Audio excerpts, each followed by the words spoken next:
in this chat. And I'm giving the word to Annija. Thank you very much. Hello, dear listeners. Labvakar, mīļie klausītāji. Today I'm going to be talking about Latvian language. Un šodien es vairāk pastāstīšu par latviešu valodu. And as Artyom said, I am a student at the University of Latvia. And today we will try to get an idea of what the Latvian language is, what are the most important so-called technical issues of the Latvian language, and as well as history. And as a native Latvian speaker, it was very interesting for me to look at the Latvian language from a different point of view. And I use the language on a daily basis, of course, but I don't pay any attention to any important details. Just the grammar and syntaxes. And I will start the presentation with an insight into the history, because it is from my point of view, it is the best way how to look to the language. And today I have with me some Latvian snack. It's from Jāņi. Yesterday and on the 23rd we had Jāņi, celebrating Midsummer's evening, and I still have these flower things we put on our heads. And yes, let's get started. Mēs varam sākt. So Latvian language, also called Latvish, for Latvians it's mostly Latviešu valoda. It is an East Baltic language spoken in Latvia, where it has been the official language since 1918. And it is the language of Latvians and official language of State of Latvia, Republic of Latvia. And here in Latvia, it is the only place where the language has an official status of the state language, though it is considered one of the official languages of the European Union. And we can switch to this slide. And the language itself is regulated by the Latvian State Language Center, or in Latvian, Latviešu valsts valodas aģentūra. And we need to mention that Latvian is a dominant language in Latvia, with estimated 1.75 million speakers, native speakers, mostly in Latvia. But the rest of them are located in the USA, Ireland, Great Britain, Canada, Brazil, Russia, and so on. You can see in a map. There are these states and these countries where Latvian language is spoken. Of course, some small amounts in Lithuania, Estonia, Ukraine, and Belgium. And why I mentioned Lithuania and Estonia, I have studied Estonian for 2.5 years and Lithuanian as well, to get an insight into Latvian language. And I have understood that we have so many common things together. Even I have this Lithuanian šakotis. It's the traditional sweet thing for Lithuanians. But moving on with the presentation, considering these statistics, we can see that there are a high proportion of secondary language speakers of the Latvian language as well. And this is partly because of the language policies in Latvia, which make a very conscious and specific effort to preserve and keep the language alive. But we need to move on with the Baltic languages, and it is a group of Indo-European languages that includes modern Latvian and Livonian. And it is spoken on the eastern shores of the Baltic Sea. And we can mention as well Old Prussian. Here you can see in the slides more of them. I will not name them because we have we don't have so much time.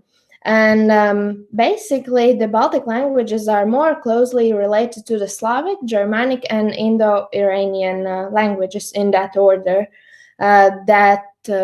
than to the other branches of the family. But as I said, I have studied Estonian, and I have seen so many similarities between these languages. I will share them later. And the language most closely related to the Latvian is Lithuanian. And Latvian is divided into dialects. I will name them later. And Standard Latvian is established at the end of the 19th century and the beginning of 20th century, and it is based on the Latvian Central dialect. And by the 16th century, the Selonians, Semigalians, and Kurians, or Zemgali, Selonieši un Kurši, who lived in areas of Latvia and Lithuania, had completely lost their national identities and were assimilated by the Latvians and Lithuanians. So from this, we can understand where did these languages appeared. And information on this extinct Baltic languages is extremely small, and these are mostly place names.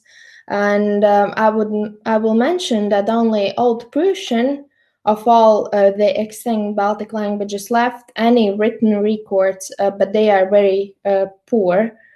So I will mention Prussians as well for some sentences, and Prussians lived in East Prussia, rivers on the Baltic coast, and they became extinct at the beginning of 18th century. So here you can see Baltic languages where Latvia and Lithuania are located, and in the smaller map you can see Prussians as well, Prūši in Latvian, as well as Jātvingi and Kurši or Curonians. And we will move on to the next slide, and I can say that Proto-Baltic is an ancestral Baltic language from which the various known languages involved, developed from the dialects of the northern area of Proto-Indo-European. And the quite close history of the Slavic, Baltic, and Germanic languages is shown by the fact that they alone, of all the Indo-European languages, have the sound M in the dative plural. In Latvian, it's vilks or vilkam or vilkiem in dative plural, but in Lithuanian, it's vilkams, and you can see in the slide more examples. And the relationship is suggested not only by the morphology and word formation, but also by the vocabulary. For example, Lithuanian draugas, in Latvian draugs, it's a friend. Then we have a Lithuanian vaskas, in Latvian it's vasks, and in English wax. And probably the earlier close contact of the Balts and the Slavs with the Germanic tribes broke off around the 2nd millennium BC, when the Balts moved to the south and settled a large area of the eastern coast of the Baltic Sea and upper reaches of the Dnieper's river, Dniepr. And we also share some relationship between Baltic and Slavic, and because contact between the Balts and Slavs from the time of Proto-Indo-European was never broken off, it is understandable that Baltic and Slavic should share more linguistic features than any of the other Indo-European languages. It is a fact. And thus Indo-European EU passed to the Baltic jau and Common Slavic jau, Lithuanian ļaudis or people, in Latvian ļaudis, and Old Church Slavonic ļudie. And Baltic and Slavic have specific morphological features in common as well. Among them, for example, is the genitive plural form. In Lithuanian, it's mūsu, of us, Latvian mūsu, evolved from the older form nuson, which comes from the Baltic noson, and corresponds to the genitive plural form in Common Slavic noson as well, from which developed Old Church Slavonic nasu, of us. And Baltic also shares some syntactic features with Slavic. For example, I have a question, viņš nekā nezina, he does not know anything. In Lithuanian "jis niko nežino," and in Russian "on ničego ne znает." And there are also many lexical items common to Baltic and Slavic, and there are more than 100 words in common in their form and the meaning to the Baltic and Slavic alone. Among them are Lithuanian begu, or I run. Latvian, it's a bagu, but it has a different meaning. It has a meaning that you move away from something or someone in a fast way. Then in Lithuanian liepa, or linden tree, in Latvian liepa as well. And moving on to the next slide, in addition to these features common to all the Baltic and Slavic languages, there are certain quite archaic features that Slavic shares with Lithuanians and Latvians, but not with Old Prussian. And it is possible to conclude that there was a close contact between the Baltic and Slavic proto-languages at the time when they began to develop as independent groups. From about the 2nd millennium BC, and the Proto-Slavic area might have been a part peripheral Proto-Baltic, although a specific part. And among other things, the size of the Proto-Baltic area had an influence on the development of Proto-Baltic, and it reduced contact between its dialects. And I want to mention development of the individual Baltic languages as well, because by the middle of the first millennium BC, the Proto-Baltic area was already sharply split into dialects. From the middle of the first millennium AD, or after Anno Domini, the Baltic language area began to shrink considerably. At the time, the great part of the Baltic territory, the eastern part, began to be inhabited by Slavs migrating from the south. And the Balts, they were gradually assimilated by the Slavs, and complete assimilation probably occurred about the 14th century. And Latvian people achieved a separate identity around 16th century AD, when they completely assimilated the other Balts, as well as the greater part of the Livs, also called Livonians, and Livonians are the Finnic descent of live on Latvian territory. And as a result of the conquering of Latvian territory by German Knights of the Sword by 1290s, the close contact between all of the so-called Eastern Balts was considerably weakened for a long period of time. And I want to mention that the first Latvian book is called Catechisms, was published in 1585, and then the first Latvian grammar, it was a German grammar. The author was Mancelius, appeared in 1638. And the first real grammar book was published a few years later in 1644. And as we understand, the first Latvian writings were translations of religious works, as are the Lithuanian. And we had some insight into the Latvian and Lithuanian language, and I have combined some of the main things they share in common, and you can look at the slides, and I will name them as well.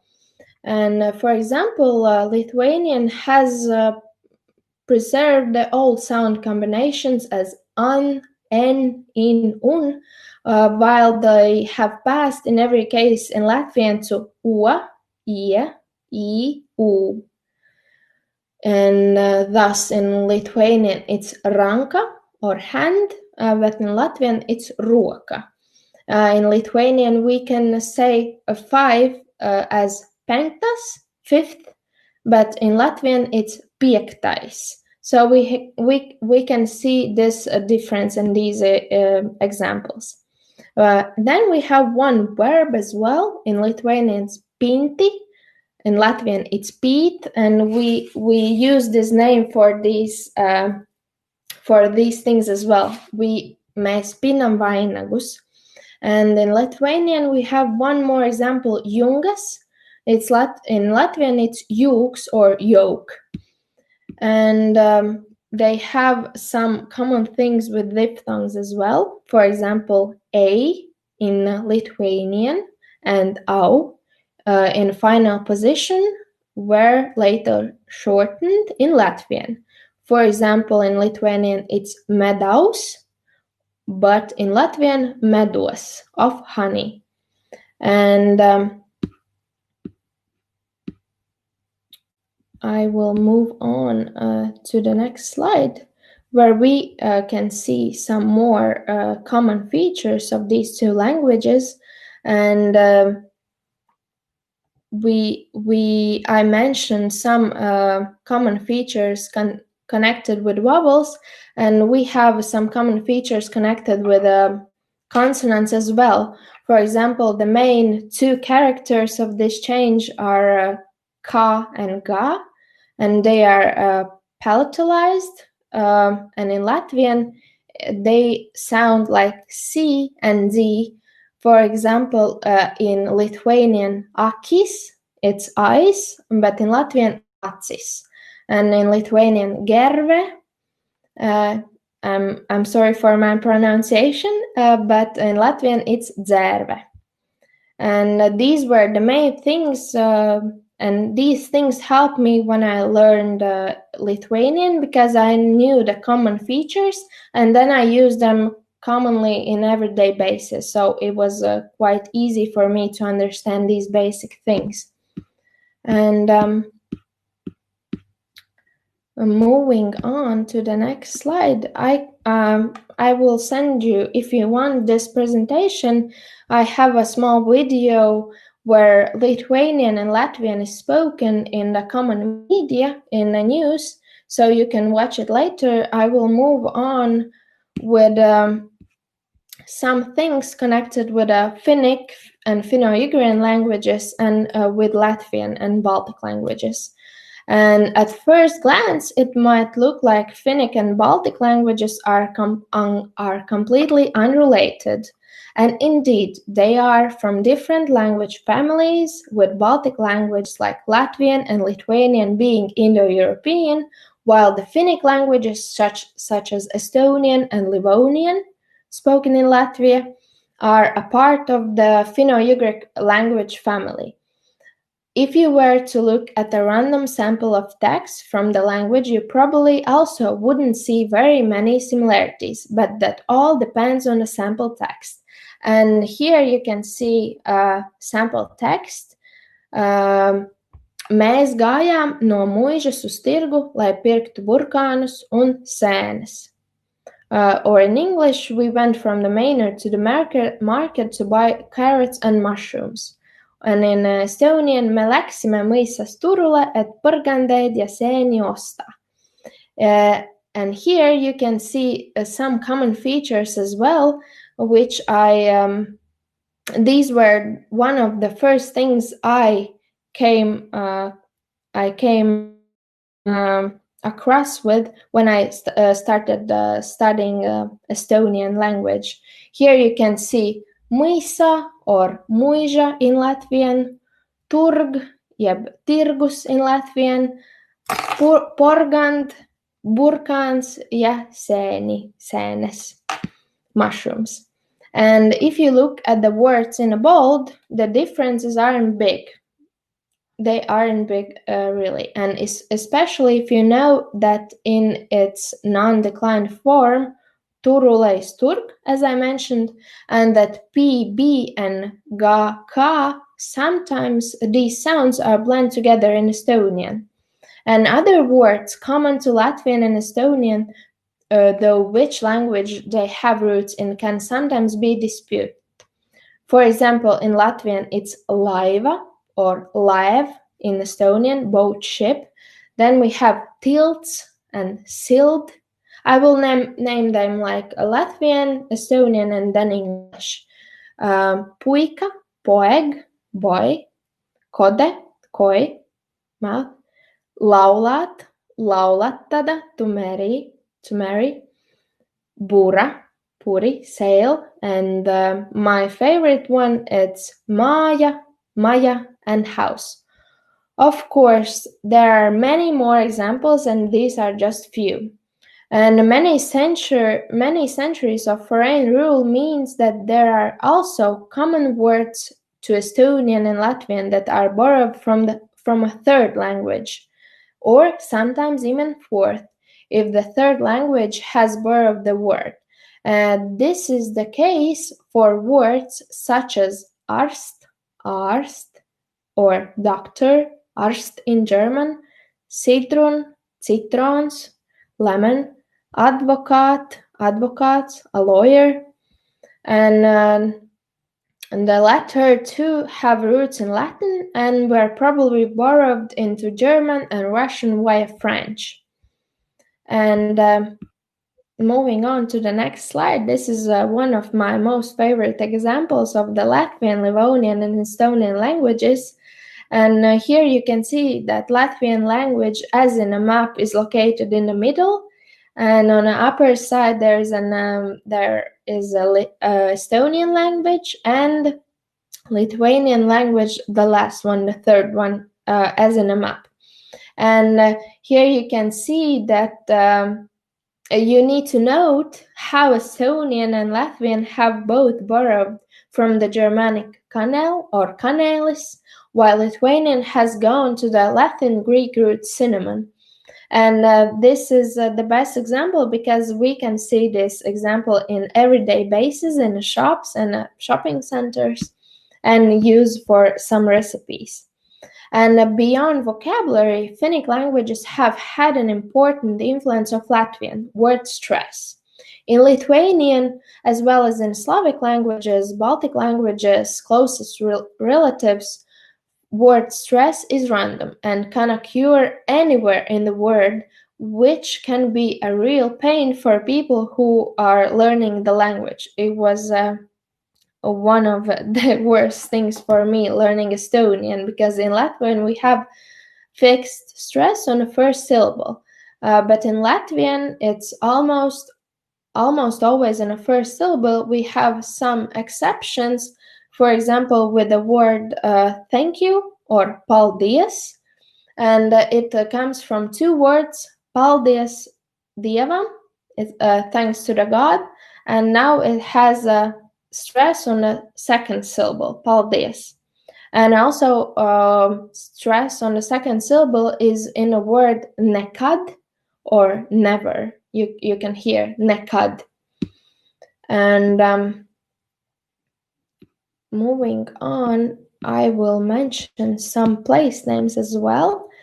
And you can see beautiful Turaida Castle ruins. And modern Livonian territory is considered to be in western Latvia, around the Cape of Kolka and south towards Ventspils on the Livonian coast. Historically, however, the Livonians extended also across northern Latvia and the districts of Valmiera, Valka, and down to the Daugava River. And the settlement that would eventually become Riga was founded by Livonians, and they also gave names to many of the towns and villages across northern Latvia. One easy way to identify a place name as being of Livonian origin is the suffix "ži". It's one of the most common place names in Latvia. At least that is what all different resources I've consulted say, but none of them have been able to tell me why. And it is true that most places with suffix ainaži, lugaži, ruopaži, vidriži, to name a few, are found in northern Latvia in Livonian lands, so-called Livonian lands, so this would make sense. But if the "ži" suffix has a specific meaning on its own that I can't say. Ainaži comes from Livonian name Aina and Estonian hein, meaning hay, while for the hamlet Aiaži, the name comes from the Livonian Aigi and Estonian Aia, meaning fence. And beyond this suffix, a number of other well-known places, as well as many smaller places, have Finnic roots. Let's take Turaida, for example. The name Turaida is an ancient one and linked to the Finnic god Tara, and also believed to be connected to the Scandinavian god Thor. The name Turaida comes from the Livonian Tara-aida and Estonian Tara-ed, or God's garden. That Tara was a god worshipped in the Baltic by the Finnic people is attested to by Henry of Livonian his chronic, written in the 13th century. The town of Tukums, located in Kurzeme or Kurland, also takes its name from Finnic languages, most often interpreted as the Livonian Tuka Mo and Estonian Tukma, like end or fringe of the land. Another interpretation is the Estonian Tukkuma, a conjunction of the verb tukkuda, meaning to snooze. And then we have one more city in Latvia. It's Ruiene. It's located in the north of Latvia and is believed to come from the Estonian word ruhi. And then we have one more name, Ipiti. And of course, Livonian coast in Kurzeme around the Cape of Kolka also has Livonian names for the communities found there. And out of respect for the Livonian people, there is a growing usage of these names both in public and private communications. And these communities are Lūžņa, Lūžkilā, Miķeļtornis, Pizā, Lielirbe, Īra, Jaunciems, Ūžkilā, and here you can see Ūskilā in Estonian. And as I didn't mention, but my hometown in Latvia is Ogre, and probably this name also, this place name also comes have some relations with Livonian language, connected with the word urga, or small river, very fast river. And moving on to the Livonian coastline, we have Sīkraks or Sīkrug, and so on and so on. And there are a variety of Estonian and Livonian words to keep an eye for in Latvian place names, remembering that they could be rendered through several different alphabets and languages, so they might not at first glance look to match, but do. These are words to do with natural features. For example, Sār, Jõgi, or Joug, Ma, Mo, Kylä, and Kila in Estonian and Livonian. And yes, we have discussed some common features with Finno-Ugric languages. We will move on to the most technical parts of the language with phonology and morphology. But before that, I would love to mention that all borrowings from foreign languages in Latvian can be divided in two groups. The first group includes words and concepts that have been firmly rooted in our language over the centuries and have no other substitutes in Latvian. These words are so common that most people do not even know their foreign origin. But the second group, on the other hand, contains borrowings which can be expressed in Latvian words of identical meaning and which are therefore considered undesirable in a literary language. In Latvian, we call these names as barbarisms, not only in Latvian, but we really love to use this term. Lūdzu neizmanto barbarismus. Please don't use any barbarisms. And they are most often used in colloquial language as stylistic jargon. And so thank you for this. We can move on to the phonology of Latvian language. And Latvian has 27 consonants, some of which can be unpalatalized and palatalized. And consonant sounds F and X are found only in loan words, for example, photo, photographs. And doubled consonants are produced longer, as mamma or mom. The same occurs with plosives and fricatives located between two short vowels, as in uppe or river, and palatalized dental thrill, as ri, is still used in some dialects, mainly outside Latvia, but quite rarely. And from about 19th or from the beginning of 20th century, this letter was removed from the alphabet.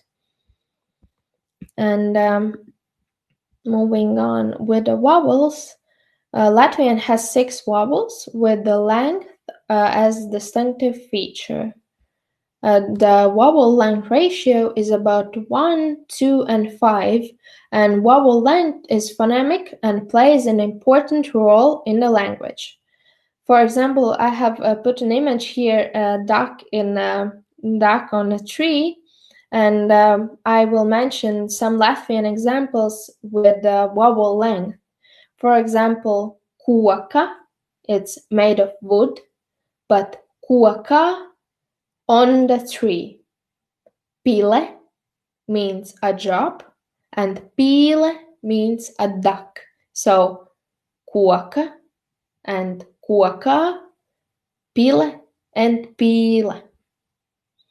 And Latvian also has 10 diphthongs, and they are I, au, ia, ei, ui, iu, o, ua, oi, eu, o. And I remember from my primary school that we had to learn these diphthongs and use them in different words. And I can name some examples: tauta, maize or bread, iela, street, tev, to you, and muita. And standard Latvian, with few minor exceptions, all of the Latvian dialects have fixed initial stress, as I mentioned before. And long vowels and diphthongs have a tone regardless of their position in the word. This includes our so-called mixed diphthongs, composed of a short vowel followed by a sonorant. And there are three types of tones. And first one is level tone or stieptā intonācija, high throughout the syllable. So loks, spring onion, loks. Falling tone or krītošā intonācija, loks. And third one, broken tone or laustā intonācija, loks, window. Maybe you can't hear very big differences between these 3 words, but for me, as a Latvian native speaker, I hear these differences every day, and I can, as you understand, and it's quite logically, I can read the meaning of these words. So I will name them once again. So loks, loks, and loks. And besides the 3-tone system of the standard variety, there are also Latvian dialects with only 2 tones.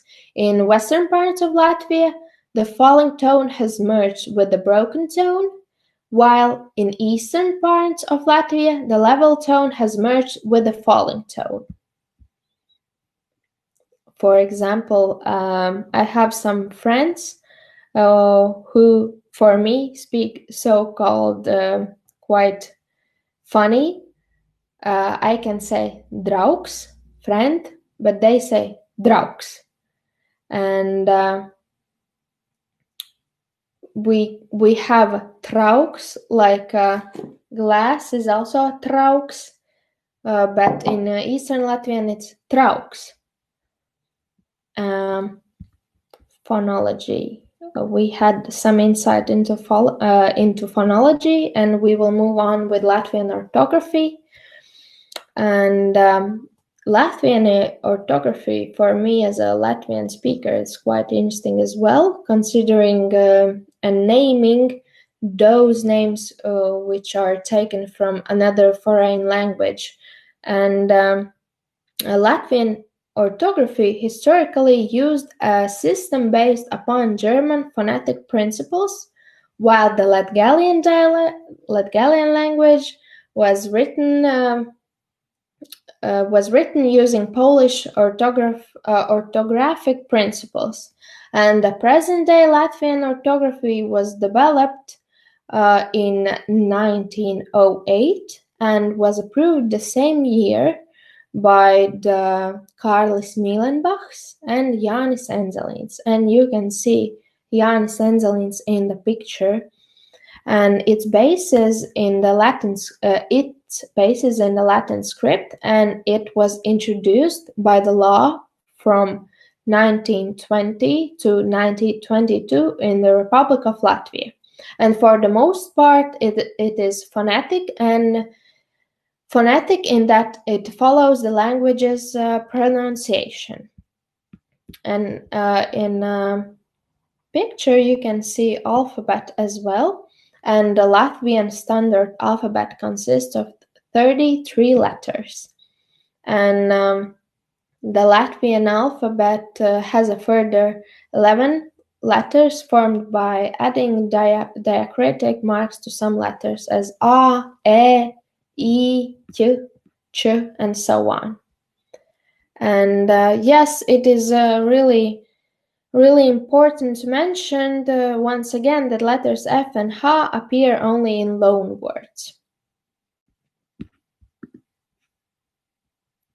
And Latvian has a phonetic spelling, but of course there are few exceptions to this as well.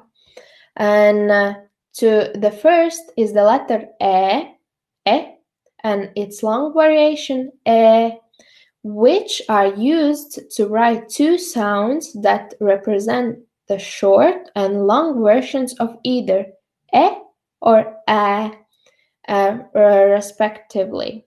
Ēdu, šobrīd, at the moment, I ate, or ēdu, right now, and ēdu, vakar, I ate yesterday. So ēdu, right now, and ēdu, yesterday. Dzer, at the moment, he drinks, and dzer, šobrīd. The letter O indicates both a short and long, and diphthong as well. So for one O, we have three different sounds: diphthong U, long O, and short O. And these three sounds are written as O, U in Latgalian. So I can name an example: robots, a robot, noun, versus robots, toothed.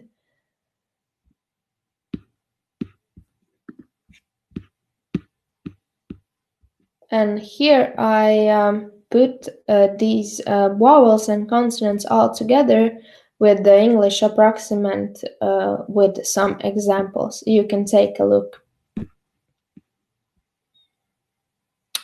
And we also had old orthography, and it was based on that of German, and it did not represent the Latvian language phonemically. At the beginning, it was used to write religious texts for German priests to help them in their work with Latvians. And as I mentioned, the first writing was the first writings in Latvian were chaotic. There were as many as 12 variations of writing sh for sh letter. And in 1631, the German priest tried to systemize the writing, and his name was Georgs Mancelis. And he wrote long vowels according to their position in the word, a short vowel followed by ha for a radical vowel, and short vowel in the suffix, and vowel with a diacritic mark in the ending indicating two different accents.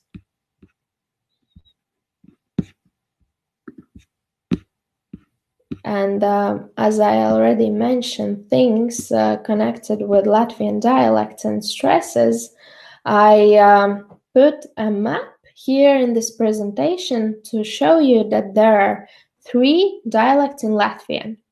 The Livonian dialect in blue, High Latvian in green, and the middle dialect in green, and the upper dialect or high dialect in yellow.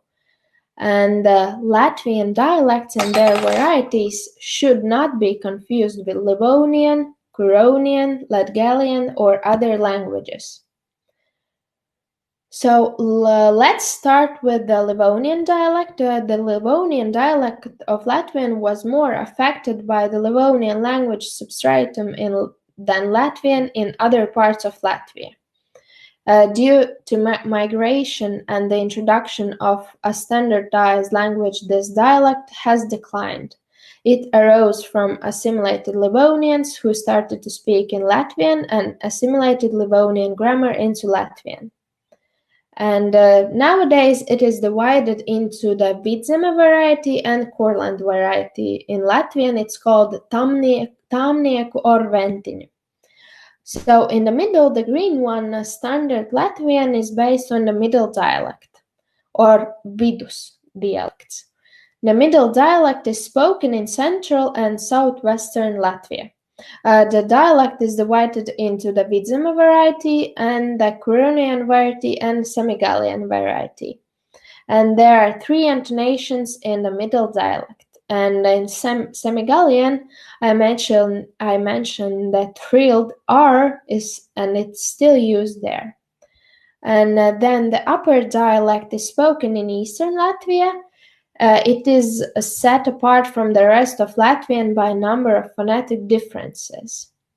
And most borrowings or loan words, in Latvian language come from German, Russian, English, what can be explained by the past historical events of Latvia mainly. Let's have some small insight into languages spoken in Latvia as well. And at home, Latvian is spoken by about 62% of Latvian population, and the vast majority it's located in Vidzeme and Lubāna County. And according to the data in 2011, the mostly used language at home in Latvian is the most used language. So Latvian language, which is used the most in one region, is Lubāna region and Madona district. And the second most popular language spoken at home is Russian, and it consists about 37.2% of population. And other languages are also being spoken, for example, Ukrainian, Polish, Lithuanian, and they are spoken at home about 0.7% of population.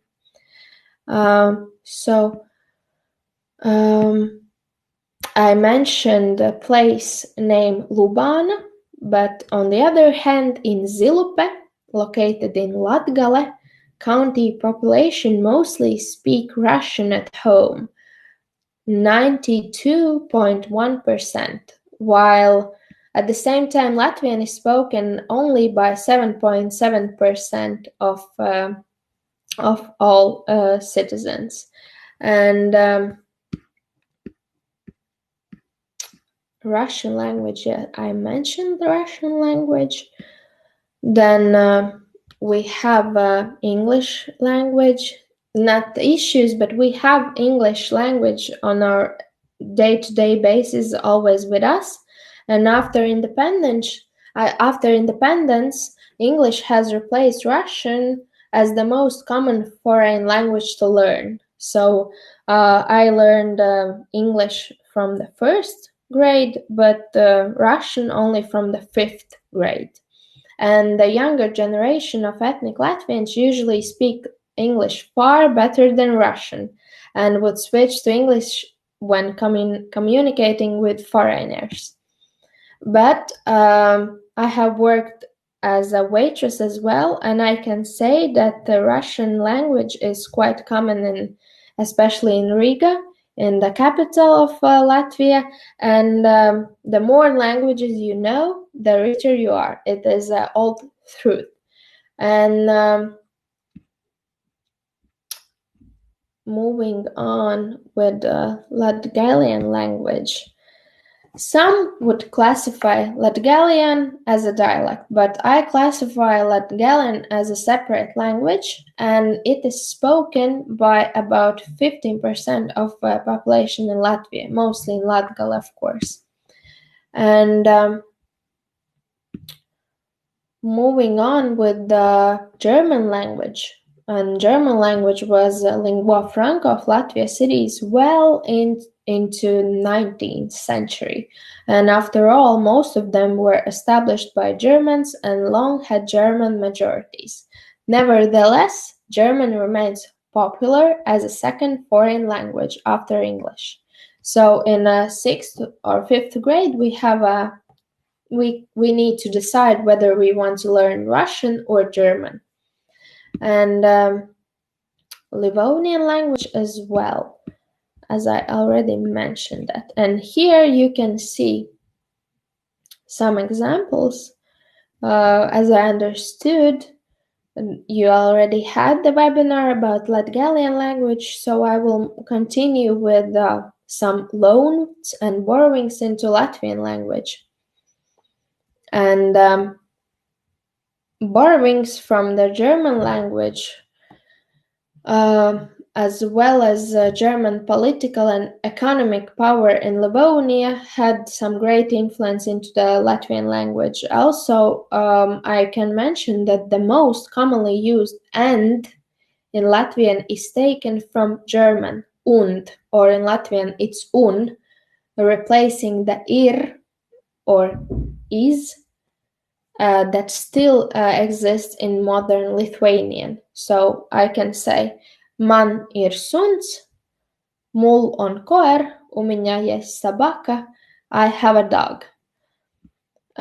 Meanwhile, from the so-called Swedish times, when the part of Latvia was under the control of the Kingdom of Sweden from the 17th century to the beginning of 18th century, the Latvian words came from Swedish language.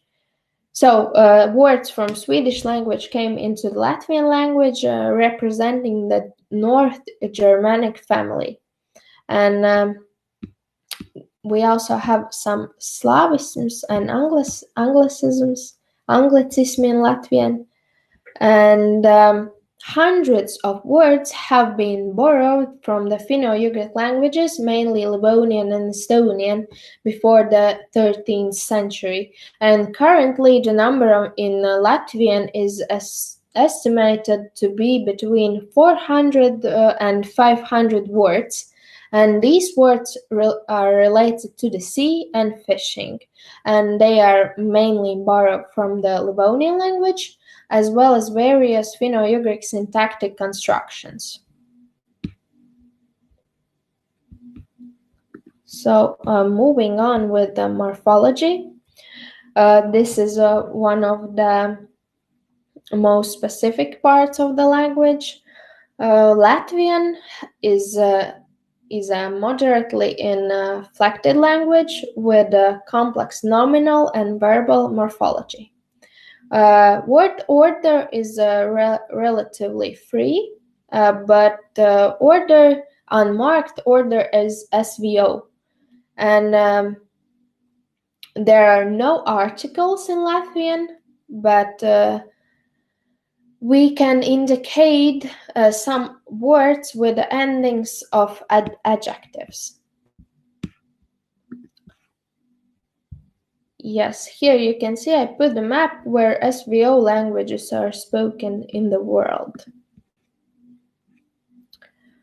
Latvian has 2 grammatical genders, masculine and feminine, and 7 cases. Adjectives generally precede the nouns they modify and agree in case, number, and gender. For example, veca māja or old house, vecas mājas, old houses.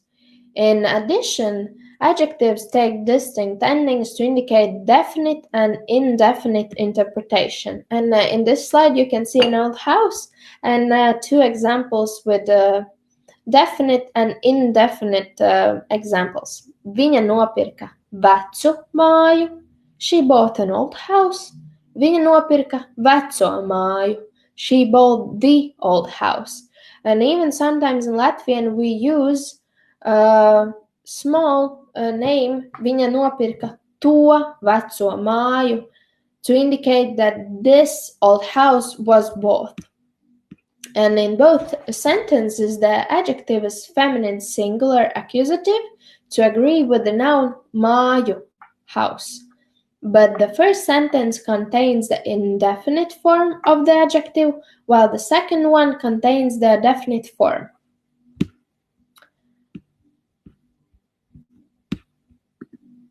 Moving on with nouns, so we will stay here and then move on. Latvian nouns can be classified as either declinable and indeclinable. In Latvian, deklinējami un nedeklinējami. And most Latvian nouns are declinable, and regular nouns belong to one of 6 declension classes. 3 of them for the masculine nouns and 3 of them for the feminine nouns. And taking this into account, I would like to move on with the consonant shift and talk about this, because for foreign speakers of the Latvian, this thing might be quite interesting.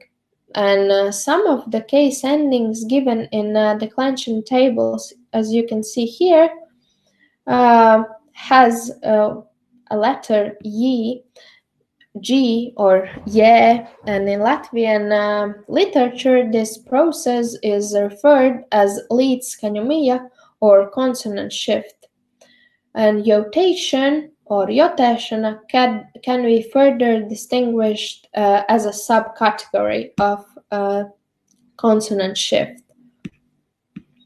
And Latvian, however, does not have a assimilative palatalization of consonants, and the term jotation is used strictly in the sense of stem final labial consonants being affixed with an iota. So in the 2nd, 5th, and 6th declensional nouns. And here you can see some examples as upe, upju, gulbis, gulbju, zeme, zemju, dzērve, dzērvju, žirafe, un žirafju. And sometimes it might sound quite strange for us, but there are some people who say dzērvu or žirafu without the letter G or ye. And I hope you can see these examples as well. Besides that, we have consonant clusters, and they undergo palatalization. And thus, for example, plain Latvian L sometimes becomes palatalized to L, a palatolateral approximant. And here you can see a great example: brālis, brāļu, brother, dvīnis, dvīņu, twin, nakts, nakšu, nakts, night, krāsns, krāšņu, stove, and many more. And after the Soviet occupation of Latvia, some minor reforms were made to Latvian orthography, namely the use of long O and ch, as I mentioned before about the r. And for example, the genitive plural of cepure, hat, is cepuru, but may be pronounced as cepurju. It is, however, still used among people of Latvian origin and books outside Latvia. And yes, here in this slide you can see the usage of r as well. For example, in the last example, bērju, horse, and mēra as well.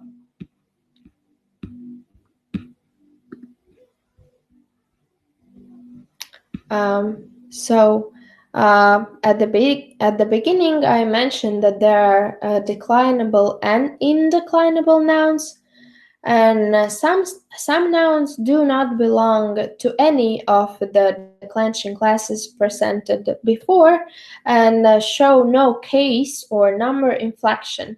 For the most part, these indeclinable nouns are unassimilated loanwords or foreign names that end in a vowel. And some examples might be taxi or taxi, studio, in Latvian it's atelier, and Delhi, a city in India. And an indefinite, undefinite declension. I will stay right here. Yes, I used the word blue. In Latvian, it's zils. And in indefinite declension, masculine indefinite adjectives are declined like nouns of the first declension, and feminine indefinite adjectives are declined like nouns of the fourth declension. But talking about definite declension, in the history of Latvian, definite noun phrases were constructed with forms of old pronoun jis. Traces of this form can still be seen in parts of the definite adjectival paradigm. Note that only definite adjectives are used in the vocative case, and the nominative form can always be used as a vocative.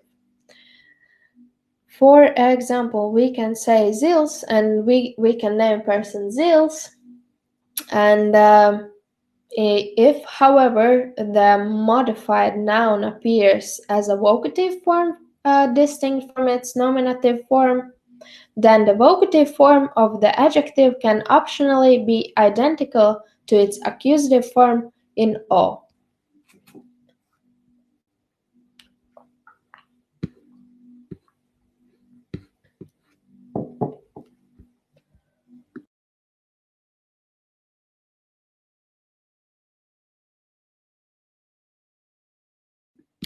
And moving on with adjectives containing the suffix a, have reduced case endings in the dative and locative.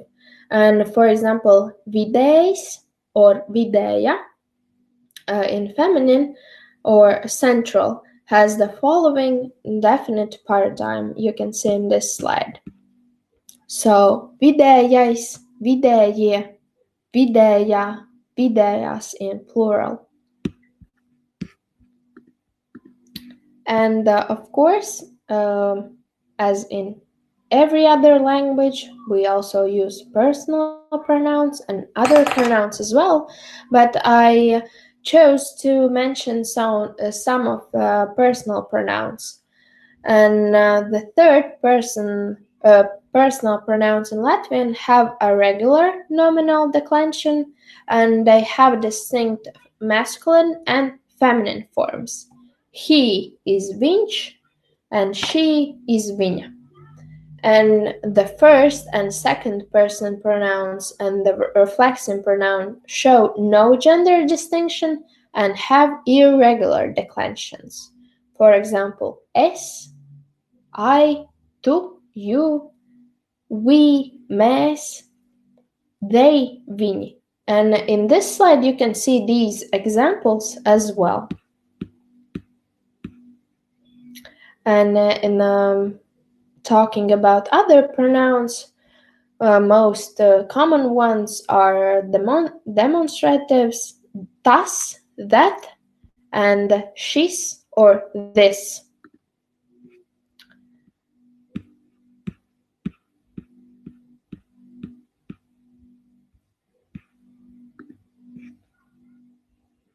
And in Latvian, there are two types of numerals, cardinals and ordinals. And the numbers from 1 to 9 are declinable. The number 1 or viens and viena combines with a singular noun as viena māja, one house, or viens suns, one dog, 2, divi or divas, through 9, deviņi and deviņas with plural nouns. Divas mājas, 2 houses, divi suņi, 2 dogs. And the only exception is number 3 or threes, and these numbers usually take the same endings as indefinite adjectives. And here in this slide you can see full paradigm of the name trīs, the number 3. Trīs, triju, trim, trijiem. And in the dative you can see distinction between masculine and feminine, and then accusative trīs and locative trijos, trīs, and feminine trijās, trijās. And let's use the same example with the name house, trijās mājās, in 3 houses, or trijos suņos, in 3 dogs.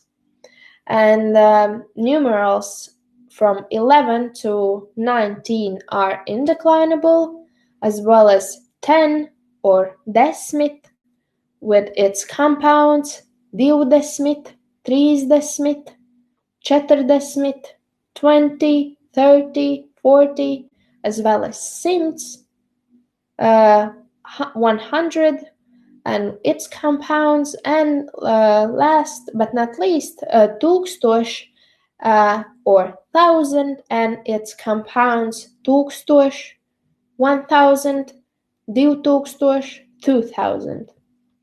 And ordinal numbers, first, second, or pirmais, otrais are declined like definite adjectives. In compound numbers, only the final element is ordinal. For example, 32. minūtē, in the 32nd minute. And here is a beautiful slide with some strawberries. And I would like to mention that Old Latvian had also a dual number. And nowadays, perhaps in some dialects, the dual might be used only in some words representing body parts. But I can say that it sounds quite strange for us to hear these words, but we use them anyways. So, first example is divi roki, divas rokas, in normal, like standard Latvian, divas rokas, or dual number, divi roki, divi kāji, 2 legs, divas kājas. You can hear that the roka and kāja are masculine now, feminine nouns. Then divi auši, divas ausis, 2 ears, divi nāši, divas nāsis, 2 nostrils. And then we use dual numbers in such phrases like skatīties ar abām augšām, to look with both eyes, in normal Latvian, skatīties ar abām acīm. And in this example with ar abām akšām, you can see that letter K and the sound K, which is, as I mentioned, connected with the Lithuanian language akis. Then the next one is connected with the listening, klausīties ar abām aušām, to listen with both ears. Klausīties ar abām ausīm. Ņemt ar abām rokām. Ņemt ar abām rokām, to take with both hands. Then finally, lekt ar abām kājām, to jump with both legs. Lekt ar abām kājām. And this is about the dual number. And then in this slide, I have collected some of the online resources for learning Latvian language online and learning Latvian language from the books or speaking with Latvians. And I will take a look at the comment section as well. And thank you for listening. I hope you have some more questions for me. Maybe I can answer. And paldies par uzmanību. Jūs bijāt ļoti jauki klausītāji. I was glad to give a speech about Latvian language. And I hope you have a great evening. And let's move on to the comment. So the first one, vīt in Lithuanian. I am using letonika.lv online dictionary. And it was quite funny for me that last semester I spent in Tartu University in Estonia, and especially there I studied Lithuanian language. And when I said to my friends I went to Estonia to learn not only Estonian but as well as Lithuanian, they were some kind of confused. Why did I choose this place? But my teacher was excellent. She taught me both Estonian and Lithuanian. Of course, not at the same time, but these lessons helped me to better understand both languages and Latvian as well. So let's take a look. So in Lithuanian, it's vīti and tinti, like teeth as I used for this one. Then thank you for this question. Paldies par šo jautājumu. Labs vakaras. Labas vakaras. Vīt varbūt jā. Ādaži also is Livonian. So yeah, it is considered that the Ādaži place name is borrowed from the Livonian language. Ogre, yes. Ogre, I can share, I will share my screen and show you where Ogre is located to better understand why it might be connected with Livonian language.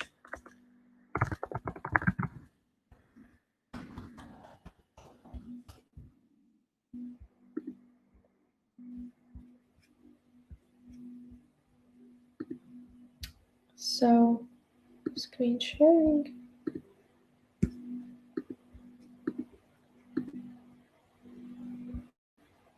So here you can see this orange place is Ogres rajons, and here is the river Daugava, something like that, where Livonians lived as well. And here is Ikšķila and Ķegums somewhere here. Thank you. So, how is it possible that such frequent word could ever be borrowed like and? Sounds impossible. Yes, it sounds impossible for me as well. And one of my friends, he is a Finnish native speaker. We discussed this question as well, and it was a surprise for me when I came across that and or un in Latvian is a borrowing from a German languages, from a German language, and before Latvians used un, we used ir. And we can see this example. I will not pronounce it properly in Lithuanian, but I will use Latvian and Estonian example. Mul on rāmat, ja man ir grāmata. And here you can see this ir. I have a book in this example. And yes, why it is borrowed from the German language, I could not say properly, but it is a fact. Instrumental case does not exist in Latvian. Instrumental case exists in Latvian, and I will in Latvian it's instrumentalis. I will name.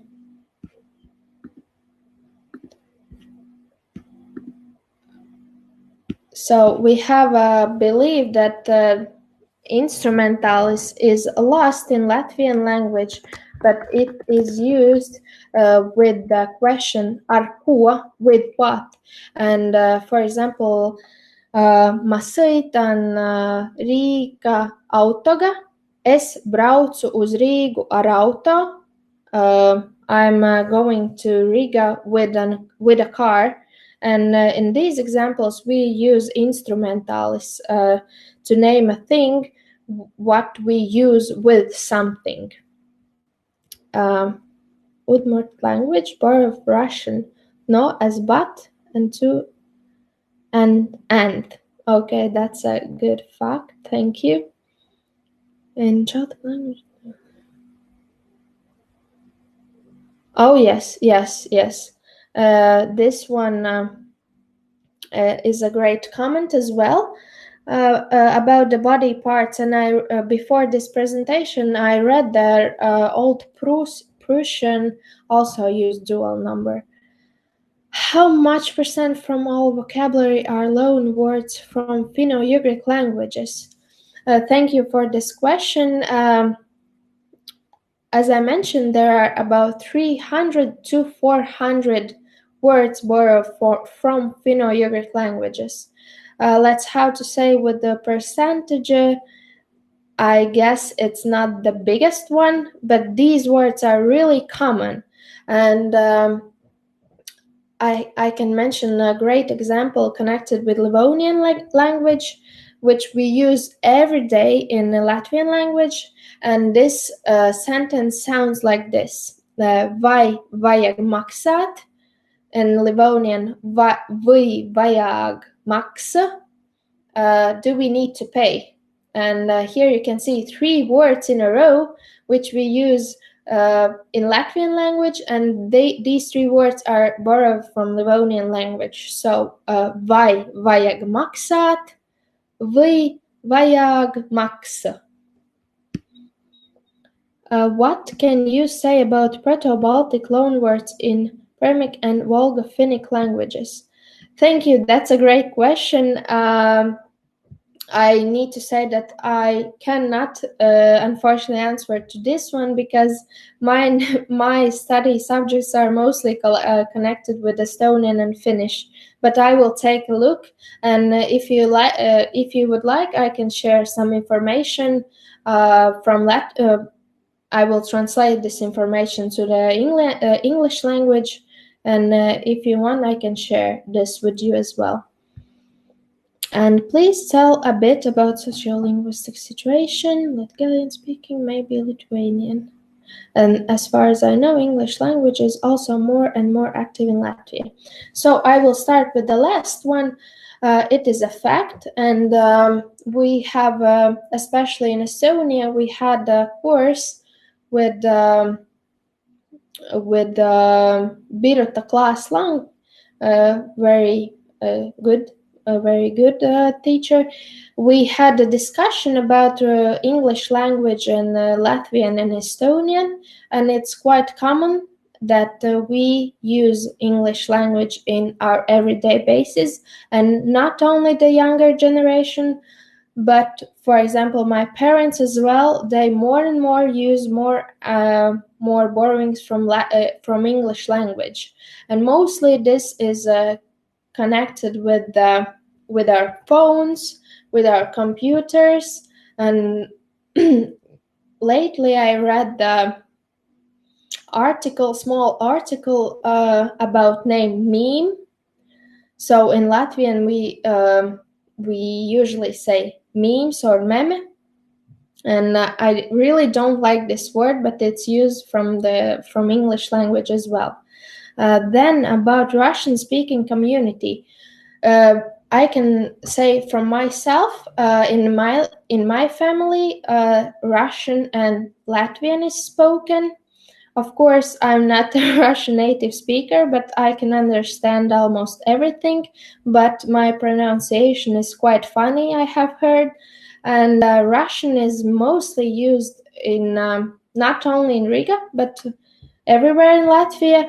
And I think it's quite okay. But in Riga, sometimes it is, for example, for my friends who are not so closely related to the Russian language, they have some difficulties in order to find job, or in order to have a normal communication with people in everyday basis. And Latgalian speaking community, yes, this question is very active as well. And Latgalian speaking community, the biggest question, the biggest issue is that we need to separate and understand whether Latgalian is a dialect or Latgalian is a language. And when we understand this question, we have all our answers for us. Thank you, it was quite interesting. Zeme, like Zeme, yes. Was Latvian prosody influenced by Baltic Finnic language? It seems that Lithuanian sounds more different. Yes, Lithuanian sounds more different because it is more archaic, and it is considered that Latvian and Lithuanian are two most archaic languages of the Indo-European language tree, and it is also connected with the location in the map, and we can see that Latvia and Estonia, they are closer. And last year we had a course in about Estonian and Latvian cultural traditions, and our lecturer said that even now we have some letters sent from Saaremaa or from Saamsala to Latvian coastline to the Livonian or Latvian-speaking citizens, and it was quite interesting that they still have some unanswered questions from Estonian. These questions are written in Estonian, but they answered in Latvian. So I'm not completely sure how they understood each other, but it is a fact. So, how does rakstīt ar pildspalvu is different from braukt uz Rīgu? The declension is completely identical to accusative singular, dative plural paradigm. So, yes. One moment, please.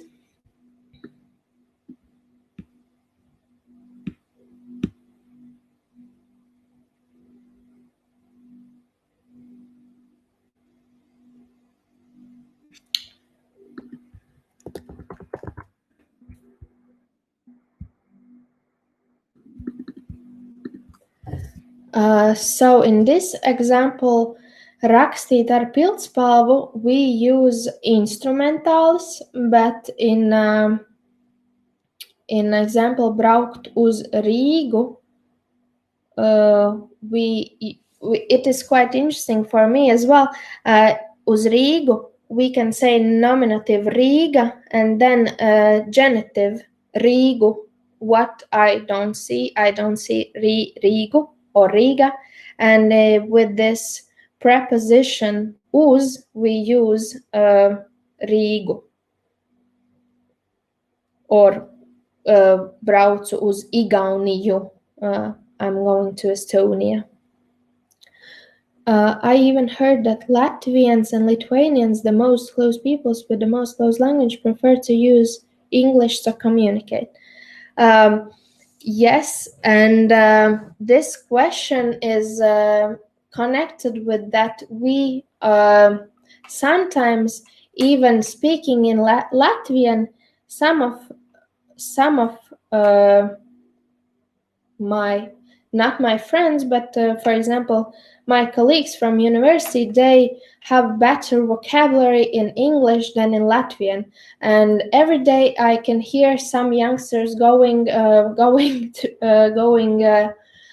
Riga and speaking only in English, and I can hear the differences, how they would speak if they were native speakers and how they are speaking when they are Latvian native speakers.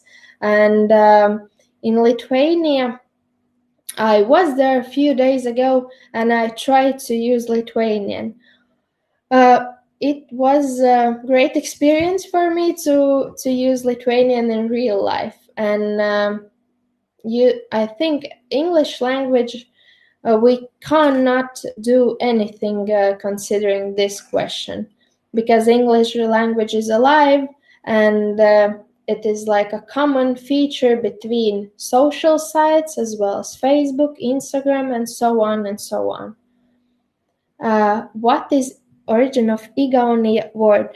Thank you for this question. I looked through this as well, and as we know, in Estonian it's Eesti, and in English Estonia, and we need to mention Finnish language as well. But about Latvian language, it is considered that these tribes who lived in the region of Latvian and Lithuania were named as Aisti.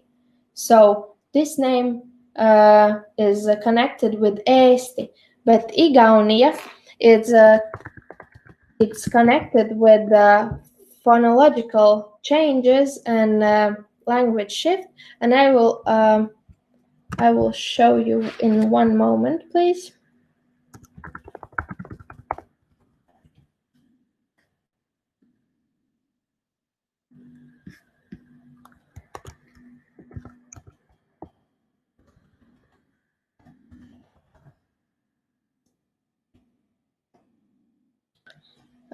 So yes,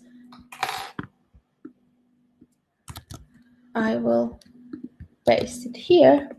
So in Indriķa Chronika,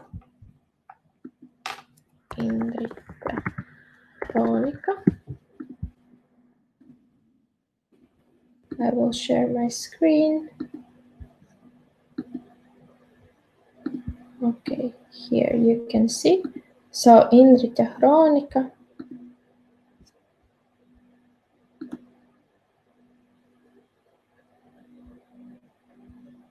Here, Estonia was mentioned as Ugaunia, and it is considered that U was pronounced as E, so this is where the name Igaunia comes from.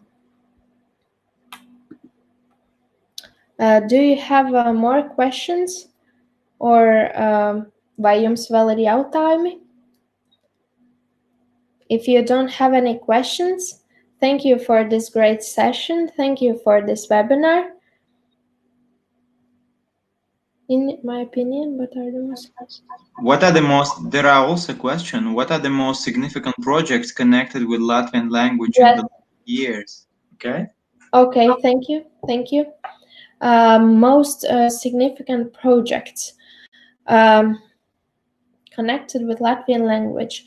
So I will mention one significant project connected with Livonian language and then with the Latvian language.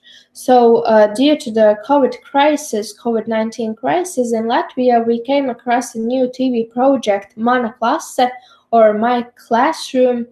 And in this project, we had a great opportunity to make seven series about Livonian language and about its sounds and about the culture and about the Livonians overall. So this is one of the most significant projects connected with Livonian language, in my opinion, in this year.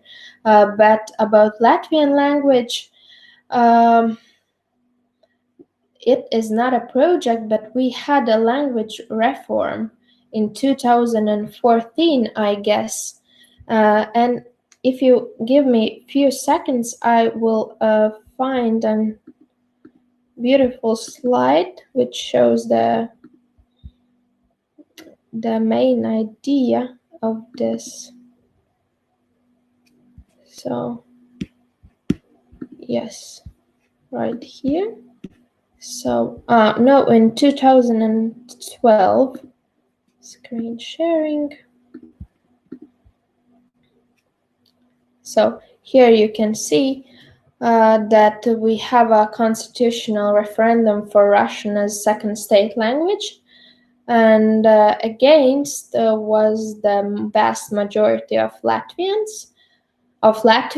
inhabitants. But here in Latgal region, we even see here 100% agreement with this constitutional referendum. And yes,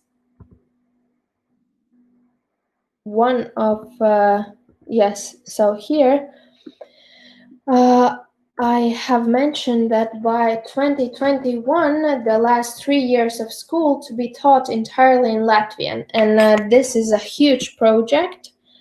This is a huge project connected with Latvian language, and it causes a big agitage in Latvian-speaking communities and Russian-speaking communities, because at the moment, for example, even in my small hometown, we have one so-called Russian-speaking school and 4 Latvian-speaking schools, and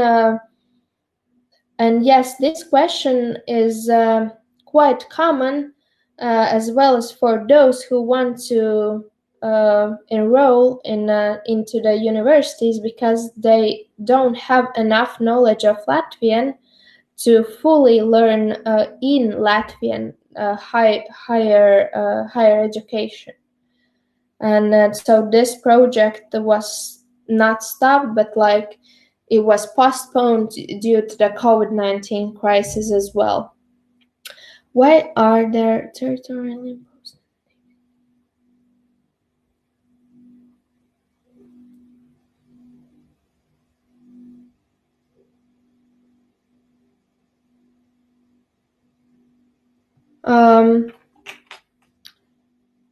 I have come across with this issue when I was learning Finnish as well, and they have their Yle TV, Ylefi, and they have the same problem with the VPN. Only few things can be seen abroad. For example, TV, new broadcasts, and some common TV shows. And I think if you want to find something in Latvian or find something to watch in Latvian, you can text me later on Facebook, and I can share you some links where you can try to watch something in Latvian for yourself on the internet. I will write my name. Here you can find me like this on Facebook. Do we have more questions?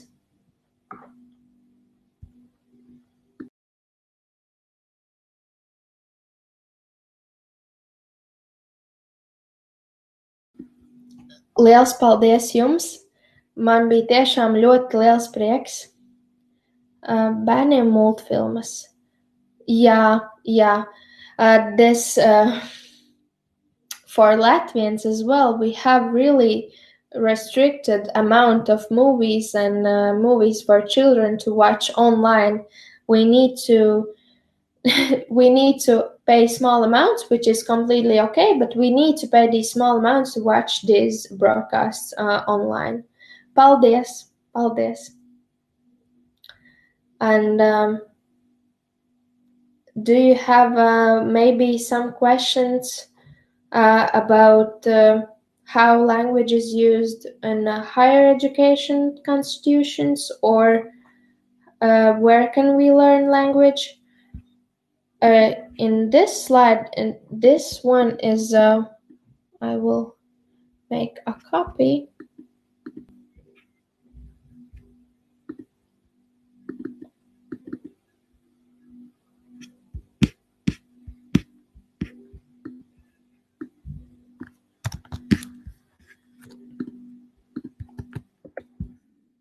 Here.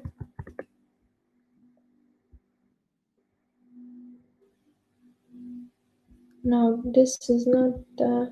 So this is the thing. So you can open the last link, and there are Latvian language learning materials and methodology for adults, for those who are older ones, for those who are younger ones, and yes, it is a great material for those who would like to learn a language. Audio courses, yeah. It is. I can say that when I learned Estonian and Finnish or Lithuanian, the best thing is to hear a native speaker speaking this language and using this language, not using these phrases from the textbook, but to understand how this language is living in the real world and how they are using it.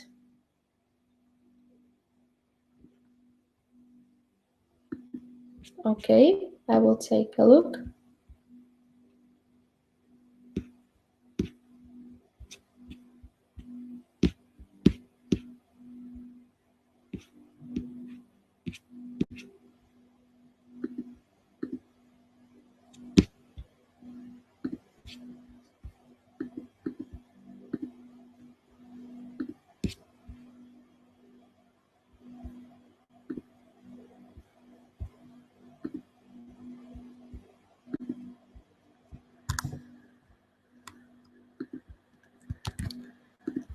And one moment, please. I will upload one pretty good so-called the Bible about contact between the Baltic and Finnic languages after the presentation. Or how can I upload?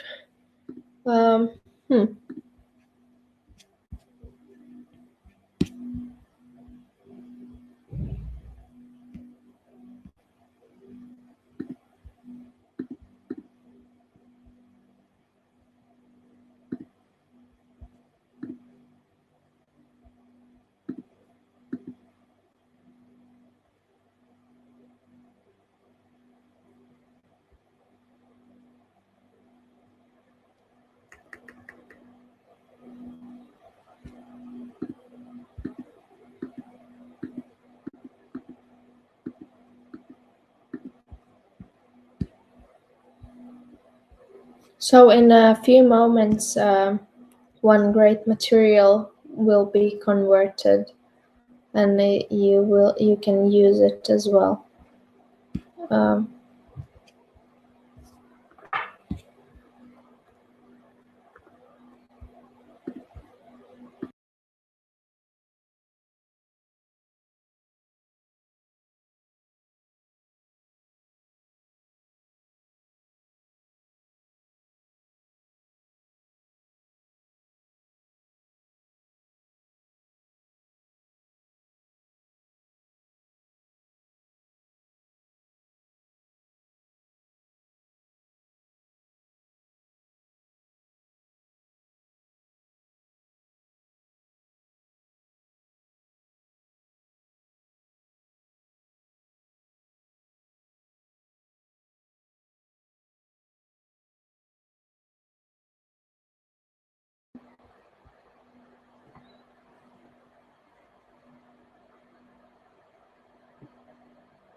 Thank you.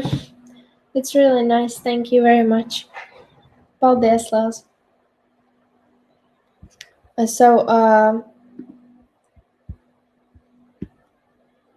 Hosts, can you please help me and say whether they are able to get uploaded document?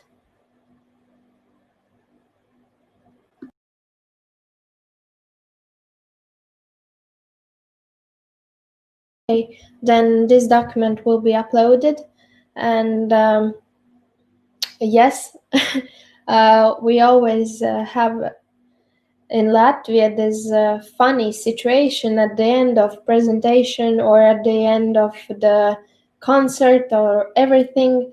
We usually say the word paldies, paldies, paldies.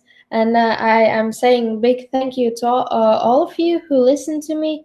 And I hope you have a great evening as well and a great summer in Latvia. This weekend will be the hottest one, but the next week will be completely different.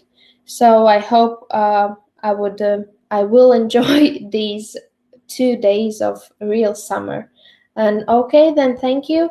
And maybe I hope, not maybe, but I hope we will meet in Riga next year in May in Ifusko. We have some great activities for you. Not only activities, some new things as well we would like to involve. And yes, so my name is Annija Rošāne, and I am continuing my studies with Finno-Ugric languages, and I know I have a long road to go, but it's only the beginning. Okay, bye. Thank you all. Paldies, Annija. Thank you very much. Thanks everyone who joined us today. Thank you and see you next time at our next webinar. Bye.